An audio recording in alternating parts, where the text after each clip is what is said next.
As floodwaters began to recede Thursday, the soggy task of cleanup began in earnest for some Munster residents. Jeff CIESAR and his friends gathered what could be saved from his mother's house on Crestwood Avenue and piled the remaining saturated items on the curb. I mean, like I said, it's bad, but I think it could have been a lot worse. We're throwing, you see the pile, we just started, so that's it. Not the best of days. Other anxious homeowners sought answers where they could, as they waited at water's edge for the all clear to return home. Because we filled out everything at the town hall. Yes. What was supposed to happen was that when they were going to come to your area, you will be contacted. Within what? I mean, some people are in hotels. It takes them a half hour to get there. I don't know. It was a day for taking stock of damage and for retrieving important belongings left in haste. Munster resident Stephanie BABIJ received an escort to her house to pick up medications. It's wet. It's all wet. Oh my gosh. It was the first time she'd seen her flooded home. It breaks my heart. Because I didn't know if it was going to go to the first floor. But it did. So everything's going to go out now. And I'm going to be completely broke. This is just, I can't believe it. I'm sick from it. You save all your life.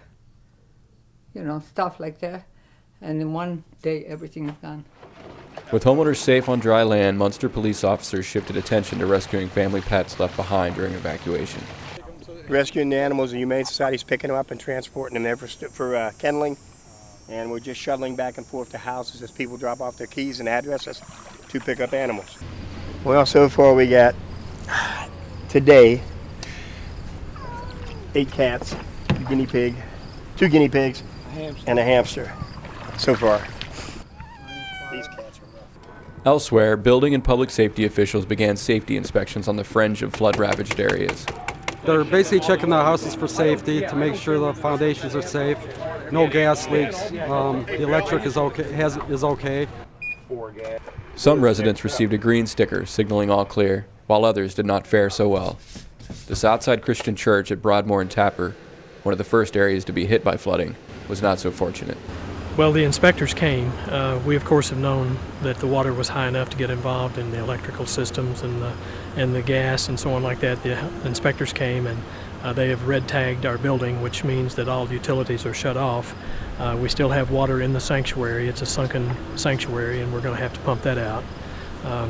All the pews, all the carpeting, much of the furnishings are ruined, and there may ultimately be some structural issues that we have to deal with. Senior Minister Mike Gillespie looked to Scripture to keep it all in perspective. This wasn't an act of God, this was an act of nature, and God certainly holds all of nature together, but these things happen. Scripture says the rain falls on the just and the unjust, and I would assume that means the floodwaters come up on the just and the unjust too. It's a fact of life that trouble comes to all of us, and it's what we do with it, how we respond to it, that's the measure of who we are.